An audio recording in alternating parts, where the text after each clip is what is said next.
வணக்கம். எட்டி டாக்ஸில் இன்னைக்கு என்ன பார்க்க போறோம்னு கேட்டீங்கன்னா, மோடி அவர்களை தாறுமாறாக புகழ்ந்து தள்ளிய முதலமைச்சர். தமிழக அரசியல் களத்தில் திடீர் மாற்றம், அதிரும் இண்டி கூட்டணி. நம்ம மோடி அவர்களை தான் எப்போ பார்த்தாலும் நம்ம முதலமைச்சர் ஐயா அவர்கள் சாதியவாதி மதவாதி அப்படின்னு பேசிட்டே இருப்பார். ஆனால் அந்த மனுஷன் வரலாற்றிலே இல்லாத அளவுக்கு ஒரு விஷயத்தை செஞ்சிருக்கிறாரு. அதனால தான் நம்ம மோடி அவர்களை நம்ம முதலமைச்சர் அவர்கள் பாராட்டி தள்ளி இருக்கின்றாரு. பெரியார் அவர்கள் சாதியும் ஒழிக்கல, நம்ம ஸ்டாலின் ஐயா அவர்கள் சாதி சண்டையும் ஒழிக்கல. ஆனா நம்ம மோடி அவர்கள் இது இரண்டுக்கும் முடிவு கட்ட வேண்டும் என்று அதிரடியான ஒரு திருத்தத்தை கொண்டு வந்திருக்கிறாரு கல்வி நிறுவனங்கள்ல. அதனால முதலமைச்சர் அவர்கள் நீண்ட நாளா எதிர்பார்த்த விஷயத்தை மோடி அவர்கள் செஞ்சாருன்னா புகழ்ந்து தள்ள மாட்டாரா? ஆனா என்ன ஒண்ணு, ஒரே ஒரு துரதிருஷ்டம், அந்த திருத்தத்துக்கு உச்ச நீதிமன்றமானது தடை விதித்து விட்டது. இரு தரப்பும் அரசு மற்றும் மனு தாக்கல் செஞ்சவங்க ரெண்டு பேரும் உங்க கருத்து சொல்லுங்க, அதற்கு பிறகு இந்த சட்டம் அமுல்படுத்தணுமா இல்லையான்ற விஷயத்த நான் சொல்றேன் அப்படின்னு உச்ச நீதிமன்றமானது தடை விதித்திருக்குது. ஆனா நம்ம மோடி அவர்களை பொறுத்த வரைக்கும் சாதிக்கும் மதத்துக்கும் அப்பாற்பட்டவர் என்ற விஷயத்தை இப்ப நம்ம முதல்வர் புரிந்து கொண்டிருக்கார் போல இருக்குது. அதனால தான் புகழந்தே தள்ளி இருக்கின்றார். இப்பயாவது முதல்வர் ஒத்துக்குவாரா? சாதிக்கும் மதத்துக்கும் அப்பாற்பட்டவர் மோடி, சாதிக்கும் மதத்துக்கும் அப்பாற்பட்டது பாஜக. பிராமணர்களுக்கு மட்டும் இல்லை, இந்த கட்சி சமூக சீர்திருத்தம் வேண்டும் என்பதற்காக தான், சமநிலையான முன்னேற்றம் வேண்டும் என்பதற்காக தான் மோடி உழைச்சிக்கிட்டு இருக்காரு அப்படின்றத நம்ம முதல்வர் ஒத்துக்குவாரா? ஆனா நம்ம முதல்வரை பொறுத்த வரைக்கும் எப்போதெல்லாம் பாராட்டுவாரு. அது மட்டும் கிடையாது, இந்த கல்வி நிறுவனங்கள்ல சாதி ஒழிப்பு தொடர்பாக நம்ம பிரதமர் அவர்கள் கொண்டு வந்த அற்புதமான திருத்தம் என்கின்ற பொழுது கம்ப்ளைண்ட் கொடுக்குறான்ல, இந்த மாதிரி சாதிய ஒடுக்குமுறை இருக்குதுன்னு சொல்லிவிட்டு அந்த கம்ப்ளைண்ட் உண்மையா இருக்கும் பட்சத்தில் எல்லாரும் களத்தில் இறங்கி நடவடிக்கை எடுக்கலாம். ஆனா அந்த புகார் தவறு என்றால் தப்பா புகார் தந்தான் இல்லையா, அந்த தப்பா புகார் தந்தவன் மீது என்ன நடவடிக்கை எடுக்க போறீங்க? அவன் மீதான நடவடிக்கை என்னவா இருக்க போகுது? அதற்கு இந்த கல்வி நிறுவனங்கள்ல நம்ம மோடி அவர்கள் கொண்டு வந்த திருத்தத்துல சொல்லப்படவே இல்லையா. அதனால உச்ச நீதிமன்றத்தை நாடிய தடை வாங்கி போட்டாங்க. ஒண்ணுமே புரியலப்பாங்கிறீங்களா? முழுசா கேளுங்க. யுஜிசி மானிய குழுவானது ஒரு திருத்தத்தை வெளியிட்டு இருக்குது. அந்த திருத்தத்தை நம்ம முதலமைச்சர் ஐயா அவர்கள் வரவேற்றிருக்கின்றார். என்ன திருத்தம் அப்படின்னு பார்க்கும் பொழுது, ஒவ்வொரு பல்கலைக்கழகத்திலும் ஒரு குழு இருக்கும். அந்த குழுவுக்கு ஒரு அதிகாரி இருப்பார். அந்த குழு எதுக்கு அப்படின்னு நீங்க பாத்தீங்கன்னா, எஸ்சி எஸ்டி மாணவர்கள் சாதி ரீதியா ஒடுக்கப்பட்டால் உடனடியாக அந்த மாணவர்கள் அந்த குழுவுல போய் புகார் அளிக்கலாம். அப்படி புகார் அளித்தார்கள் என்றால் ஒரு 24 மணி நேரத்துக்குள்ள அந்த புகாரை கையில் எடுத்துக்கணும். அதே மாதிரி 15 நாளைக்குள்ள அந்த புகார் எதனால வந்தது என்பதை பற்றி ஒட்டுமொத்தமாக விசாரிக்கப்படணும். அதே மாதிரி 7 நாளைக்குள்ள பாத்தீங்கன்னா அது தொடர்பான அறிக்கையை தாக்கல் பண்ணிடணும். அதோட இந்த புகார் தெரிவித்தவங்க உண்மையான புகாரா இல்ல பழிவாங்குகின்ற நடவடிக்கை காரணமாக சாதி ரீதியாக என்ன கொடுமைப்படுத்துறாங்கன்னு சொல்றாங்களா என்பதெல்லாம் ஆராய்ந்து அந்த புகார் உண்மை என்றால் உடனடியாக சாதி ரீதியாக கொடுமை இழைத்தவர்களுக்கு தண்டனை வழங்கணும். அது மட்டும் இல்ல, எஸ்சி எஸ்டி மாணவர்களுக்கு பாதுகாப்பார்கள் இந்த குழு. இந்த குழு பல்கலைக்கழகத்தில் இருக்கின்ற மானிய குழுவானது 6 மாசத்துக்கு ஒரு முறை பாத்தீங்கன்னா பரிசோதிக்கணும். குழு சரியாதான் செயல்படுதா, இல்ல அந்த குழு பேருக்கு போட்டுட்டு சும்மானா முடங்கி போய் இருக்கிறதா, எவ்வளவு பிரச்சனைகள் வந்தது, எவ்வளவு பிரச்சனைகள் தீர்க்கப்பட்டிருக்குது, இந்த அதிகாரிகள் குழுவானது நடுநிலையா செயல்பட்டு இருக்குதா இல்ல ஒருதலை பட்சமா செயல்பட்டு இருக்குதா சொல்லிட்டு 6 மாசத்துக்கு ஒரு முறை அந்த பல்கலைக்கழகமானது அந்த குழு பாத்தீங்கன்னா பரிசோதிக்கலாம். இது பல்கலைக்கழகங்கள்ல ஏற்றத்தாழ்வை ஒழிக்கும்படியான ஒரு அமைப்பாக இருந்தது. எஸ்சி எஸ்டி மாணவர்களுக்கு ஒரு பாதுகாப்பு கவசம் போல் இருந்தது. பல்கலைக்கழகங்கள்ல சமத்துவத்தை நிலைநாட்டுவதற்கான ஒரு அற்புதமான ஒரு வழியா இருந்தது. இப்ப என்ன பண்ணிருக்காங்க கேட்டீங்கன்னா, ஜனவரி மாசம் யுஜிசி ஆனது இந்த குழுவுல இன்னும் கொஞ்சம் திருத்தத்தை கொண்டு வந்திருக்கிறாங்க. அந்த திருத்தம் என்னன்னு பார்க்கும்போது, ஓபிசி மாணவர்களுக்கு இந்த மாதிரியான ஒரு குழு இல்லவே இல்லை. ஏன்னா உயர்கல்வி நிறுவனங்கள்ல, குறிப்பா மத்திய அரசாங்கம் நடத்துகின்ற கல்வி நிறுவனங்கள்ல ஓபிசி மாணவர்கள் அதிகமா படிப்பாங்க. இப்போ பல்கலைக்கழகம் என்று சொல்லுகின்ற பொழுது பல்வேறுபட்ட மாணவர்கள் படிக்கின்ற அந்த தளத்துல எல்லா சாதி மக்களுக்கும் சாதி ரீதியான புறக்கணிப்புகள் இருக்கலாம், அவமானங்கள் இருக்கலாம், தன்மானத்துக்கு சவால் விடுற மாதிரி இருக்கலாம். அதனால வெறுமனே எஸ்சி எஸ்டிகளுக்கு மட்டுமே இந்த மாதிரி ஒரு குழு அமைத்தா மற்ற மாணவர்களுக்கு ஏற்படுகின்ற சாதி ரீதியான புறக்கணிப்பு இருக்குல்ல, அது எப்படி நிவர்த்தி பண்ணுவாங்க, எங்க போய் சொல்லுவாங்க? அதனால இப்போ ஓபிசி மாணவர்களுக்கும் பல்கலைக்கழகத்துல சமத்துவ குழுவை அமைச்சிருக்கிறாங்க. அந்த குழுவும் புகார் அளித்த 24 மணி நேரத்துக்குள்ள குழு அமைச்சிடணும், 15 நாளைக்குள்ள விசாரித்துணும், 7 நாளைக்குள்ள பாத்தீங்கன்னா நடவடிக்கை எடுத்து முடிச்சிடணும். விசாரணை நடத்தி 15 நாளுக்குள்ள அறிக்கை தயார் பண்ணி அந்த அறிக்கையை பார்த்து 7 நாளைக்குள்ள நடவடிக்கை எடுத்து விட வேண்டும். இப்படி ஓபிசி மாணவர்களுக்கும் எஸ்சிகளுக்கும் எஸ்டிகளுக்கும் சிறுபான்மையர்களுக்கும் சமத்துவ குழுவை அமைச்சிருக்கிறாங்க. இந்த சமத்துவ குழுவை தான் நம்ம முதலமைச்சர் பாத்தீங்கன்னா வரவேற்று இருக்கின்றார். இந்த முதல்வருடைய வரவேற்கின்ற விஷயத்தை பொறுத்த வரைக்கும் 2 குறைகளை சுட்டி காட்டுகின்றார். அதே மாதிரி நம்முடைய மாயாவதி அவர்களும் இந்த குழு அமைத்தது தொடர்பாக வரவேற்றிருக்கின்றார்கள்.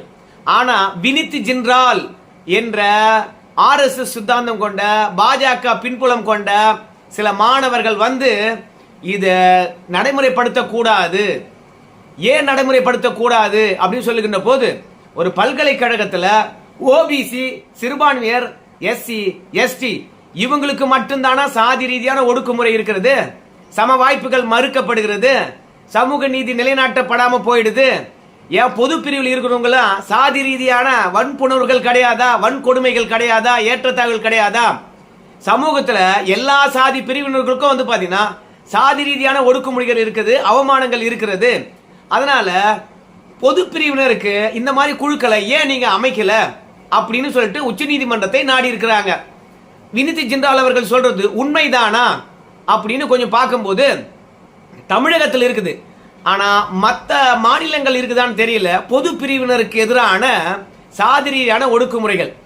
ஏன்னா தமிழகத்தை பொறுத்த வரைக்கும் பிராமணர்களை பற்றி தரக்குறைவா பேசுறது ரொம்ப அதிகம். இங்க குறிப்பா ஆரியர்கள் சொல்லுவாங்க, இன ரீதியாவே பிராமணர்களுக்கு ஒரு எதிர்ப்பு இருக்கு. இந்த இடத்துல அதெல்லாம் கிடையாது, ஆதிக்க சாதி என்று சொல்லிடுவாங்க. அதே மாதிரி அந்நியர்கள் என்று சொல்லிடுவாங்க, இவங்களுக்கு இந்த மண்ணுக்கு சம்பந்தமே இல்லைன்னு சொல்லிடுவாங்க. மற்றவங்க படிக்க கூடாதுன்னு சொல்றாங்க, மாட்டு மூத்திரம் குடிச்சவங்கன்னு சொல்றாங்க. சோ பிராமணர்களை பொறுத்த வரைக்கும் மற்ற சமூகம் முன்னேறக்கூடாதுன்னு தடுக்கிறாங்க அப்படின்னு தமிழகத்துல பிராமணர்களுக்கு எதிராக கூட பொது பிரிவுகளுக்கு எதிராக கூட பாத்தீங்கன்னா இங்க புறக்கணிப்புகளும் அவமானங்களும் இருக்குது. ஆனா மற்ற மாநிலங்கள் இருக்குதா அப்படின்னு கேட்டீங்கன்னா அது நமக்கு தெரியல. ஆனால் மோடி அவர்கள் முக்கியமான சீர்திருத்தம் பல்கலைக்கழகங்கள்ல கொண்டு வந்திருக்கின்றார். ஓபிசி மாணவர்களுக்கும் அது போன்றது ஒரு குழுவை அமைக்கணும்னு சொல்லிட்டு உத்தரவு போட்டிருக்காங்க. ஆனா நம்ம முதலமைச்சரை பொறுத்த வரைக்கும் என்ன சொல்றாருன்னா, ஐயா நல்ல விஷயங்களை செஞ்சிருக்கீங்க, இது எப்போ கொண்டு வந்திருக்க வேண்டும். ஆனா 2012 அப்பவே கொண்டாட சொன்னோம். எல்லா மாணவர்களுக்கும் சாதி ரீதியான புறக்கணிப்புகள் இருக்குது, கல்வியில சம வாய்ப்புகள் கிடைக்கவே மாட்டேங்குது, பொது பிரிவினர் என்று சொல்றாங்கல்ல அவங்களுக்கு மட்டுமே வாய்ப்புகள் கொடுக்கப்படுகிறது. இன்னைக்கு உயர்கல்வி நிறுவனங்கள்ல எல்லாருக்கும் சம வாய்ப்பு வழங்குகின்ற மாதிரி இந்த குழு அமைச்சிருக்கீங்க, இடஒதுக்கீடு வழங்கிருக்கீங்க, அதை நான் வரவேற்கிறேன். ஆனா நாங்க மண்டல் கமிஷனை அறிமுகப்படுத்துகின்ற பொழுது அன்னைக்கு இந்த சம வாய்ப்பு சமூக நீதி குழுவை எவன் எதிர்க்கிறானோ அவன் தான் அன்னைக்கு மண்டல் கமிஷனுடைய பரிந்துரையை அமல்படுத்துகின்ற போது எதிர்த்தான். இன்னைக்கும் எதிர்க்கிறாங்க, இன்னைக்கும் உச்ச நீதிமன்றம் வரைக்கும் போய் வழக்கு போட்டிருக்காங்க. அவங்களுக்கெல்லாம் அடிபணியாம நீங்க யூஜிசில கொண்டு வந்திருக்கின்ற திருத்தத்தை கண்டிப்பா நடைமுறைப்படுத்தி ஆகணும், நீங்க எதுக்கும் அடிபணிய கூடாது அப்படின்னு ஒரு வேண்டுகோள் வச்சிருக்காரு. அது மட்டும் இல்லாம ரோஹித் வெமுலா மாணவர் சங்க தலைவர் தற்கொலை பண்ணிட்டார் தெரியுமா டெல்லியில. சோ அவர் பெயரை குறிப்பிட்டு இந்த மாணவர் அமைப்பு தலைவர் தற்கொலை செய்து கொண்டதுக்கு யூஜிசி பல்கலைக்கழகத்தில் இருக்கக்கூடிய துணைவேந்தர்கள் தான் காரணம் அப்படின்னு சொல்றாங்க. இப்படி துணைவேந்தர்களே காரணம் என்று சொல்லுகின்ற பொழுது இன்னைக்கு சமத்துவ நீதி குழு, சம வாய்ப்பு குழு, ஒடுக்குமுறையை ஒடுக்குகின்ற குழு அப்படின்னு யூஜிசில ஒவ்வொரு இடத்திலும் அமைக்கப்பட வேண்டும் என்று சொன்னீங்க. அதுல முன்னாள் மாணவர்கள் இருக்கலாம், இப்போது இருக்கின்ற மாணவர்கள் இருக்கலாம், கல்வியாளர்கள் இருக்கலாம், பேராசிரியர்கள் இருக்கலாம். ஆனா இந்த குழுவுக்கு ஒட்டுமொத்தமாக தலைமை தாங்கக்கூடியவங்க பல்கலைக்கழகத்துடைய துணைவேந்தர்கள் போட்டிருக்கீங்க. எப்படி எஸ்சி எஸ்டி மாணவர்களுக்கு ஒரு அதிகாரியை போட்டிருக்கீங்களோ அந்த அதிகாரி பல்கலைக்கழகத்தை சாராதவர், அவர் எந்த ஒரு அழுத்தத்துக்கும் உட்படாதவர். ஆனா இங்க துணைவேந்தர்களை வந்து பாத்தீங்கன்னா ஓபிசி சமூகத்தினுடைய சாதி புறக்கணிப்பை விசாரிப்பதற்கு குழு தலைவரா போட்டிருக்கீங்க. அதுல ஓபிசி மாணவர்கள் இருக்கலாம், பழைய மாணவர்கள் இருக்கலாம், புதிய மாணவர்கள் இருக்கலாம், பேராசிரியர் இருக்கலாம், இப்படி எல்லாரும் இருந்தாலும் முடிவெடுக்கின்ற இடத்துல வந்து பாத்தீங்கன்னா பல்கலைக்கழகத்துடைய துணைவேந்தர் இருக்கிறாரு. இப்போ ஒருவேளை ஓபிசி சமூகத்தில் இருக்கிறவன் ஒடுக்கப்பட்டான் என்றால் சாதி ரீதியாக, புறக்கணிக்கப்பட்டான் என்றால் சாதி ரீதியாக அவன் புகார் அளிக்கிறான்னு வச்சுங்க, அந்த புகாரை உண்மையாகவே இந்த குழு விசாரிக்குமா?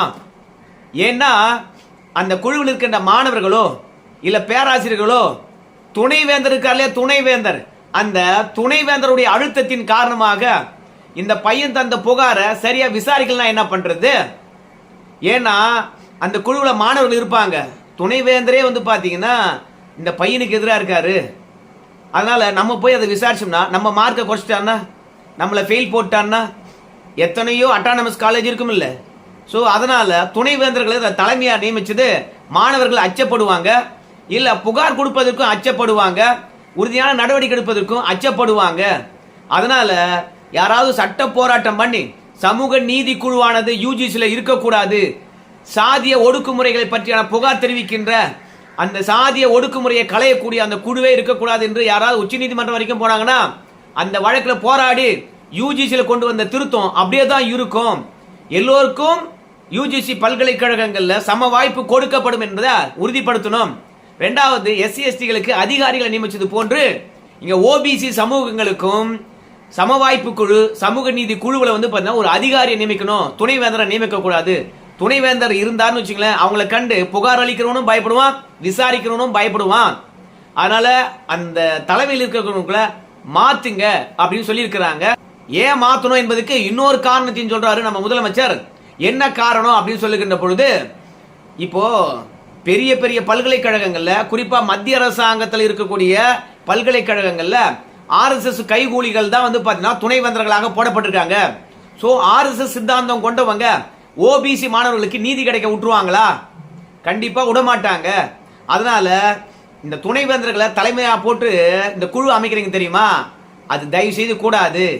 அதனால ஆர்எஸ்எஸ் கைகூலிகளை இந்த குழுவுக்கு தலைவராக நீக்கிட்டு சட்ட போராட்டம் நிகழ்த்தக்கூடியவங்களுக்கு எந்த விதத்திலும் அடிப்பணியாம யூஜிசியில் கொண்டு வந்த திருத்தத்தை அப்படியே நடைமுறைப்படுத்த வேண்டும்.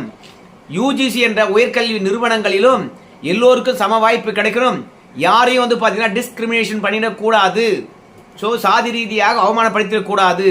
இந்த சீர்திருத்தம் வரவேற்க வேண்டியதா இருந்தாலும் சரி, அதில் இருக்கக்கூடிய சிக்கல்களை களையணும் அப்படின்னு முதலமைச்சர் வந்து பிரதமர் மோடி அவர்கள் எதிர்பார்க்காத நல்ல விஷயத்தை செஞ்சிருக்கின்றார். நாங்கள் மனப்பூர்வமாக வரவேற்கிறோம்.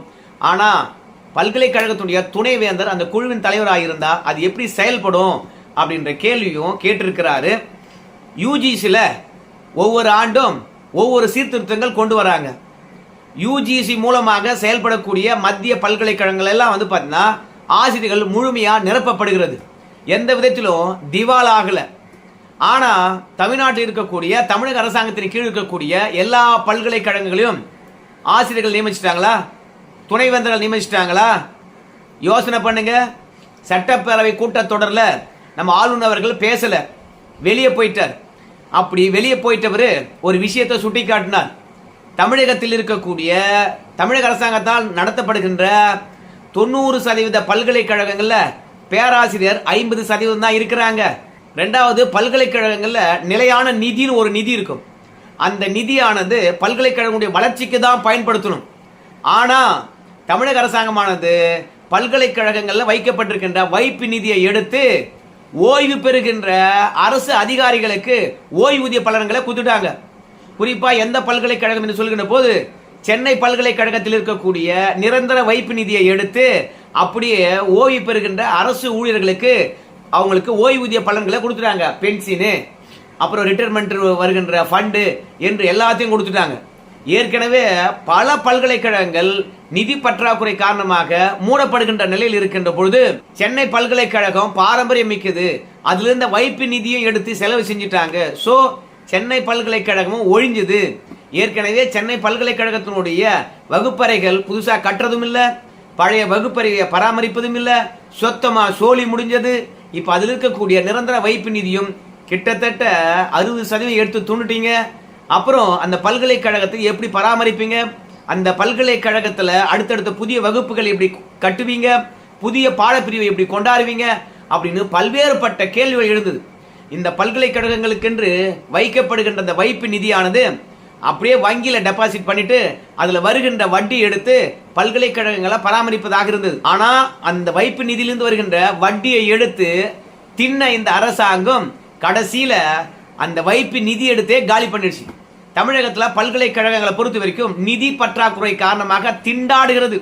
புதிய வகுப்பறை கிடையாது, புதிய பேராசிரியர் நியமிப்பது கிடையாது, கழிப்பறை கிடையாது, குடிநீர் கிடையாது, மாணவருக்கு பாதுகாப்பான அம்சங்கள் கிடையாது தமிழகத்துல. ஆனா இவரு யூஜிசில இருக்கின்ற குறைகளை சுட்டி காட்டுகின்றாராம். சரி, என்னவோ ஒண்ணு, ஓபிசி சமூகம் தான் இந்தியா முழுவதும் அதிகம். அவங்களுக்கு சாதி ரீதியான புறக்கணிப்புகள் ஏற்படுகின்ற போதும், சாதி ரீதியாக படிப்பதற்கான வாய்ப்பு மறுக்கின்ற பொழுதும் இன்னைக்கு யூஜிசில ஒரு பெரிய சீர்திருத்தம் கொண்டு வந்திருக்காங்க.